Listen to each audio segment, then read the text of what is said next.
నమస్తే, welcome to 6 TV. నేను రవి. బులెటిన్లో డీటెయిల్స్ చూస్తే, రాష్ట్రంలో నిర్మాణంలో ఉన్న 17,000 జగనన్న కాలనీల దగ్గరకు వెళ్లి సెల్ఫీ దిగండని టీడీపీ అధినేత చంద్రబాబు నాయుడుకు ఎమ్మెల్సీ వరదు కళ్యాణి సూచించారు. విశాఖపట్నంలో ఆమె మీడియాతో మాట్లాడుతూ, గత 2 రోజులుగా జరుగుతున్న జగనన్న మా భవిష్యత్తు కార్యక్రమానికి జనాదరణ విశేషంగా వస్తున్నదని అన్నారు.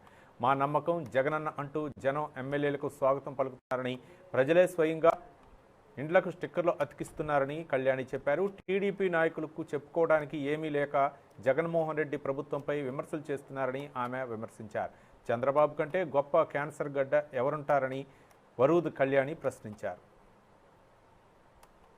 భావించారు.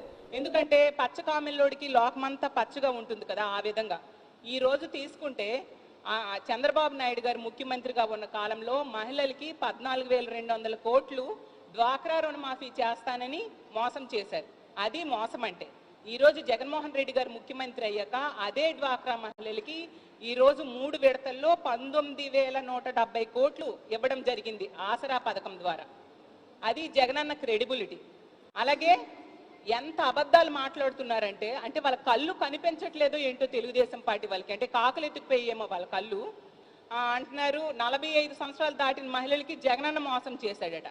జగనన్న బీసీ, ఎస్సీ, ఎస్టీ, మైనారిటీకి చెందిన మహిళలకి, ఓబీసీ మహిళలు, పేద ఓబీసీ మహిళలతో సహా చేయూత పథకం ద్వారా ఈరోజు ఎంతగానో ఆదుకుంటూ పరిస్థితి మీకు కనిపించట్లేదా? ప్రజలందరూ కూడా, ఈ మహిళలందరూ ఎంతో సంతోషంగా ఉన్నారు. వాళ్ళకి స్వయం ఉపాధి కల్పించడం కోసం ఈ చేయూత పథకాన్ని ప్రవేశపెట్టారని. ఇలాంటి పథకాన్ని మీ చంద్రబాబు నాయుడు గారు ఎందుకు పెట్టలేదు ఇంతవరకు? అలాగే అసలు ఎంత దేజారిపై మాట్లాడుతున్నారంటే, అమ్మఒడి పథకం గురించి కూడా మాట్లాడుతూ ఉన్నారు. ఈరోజు 44 లక్షల మంది మహిళలకు 19,000 కోట్ల పైగా అమ్మఒడి పథకం లబ్ధిదారులుగా చేకూర్చారు జగన్మోహన్ రెడ్డి గారు. ఈరోజు పేదవాడు డబ్బులు లేక చదువుకి దూరం అవ్వకూడదు, వాళ్ళ జీవన ప్రమాణాలు పెంచాలని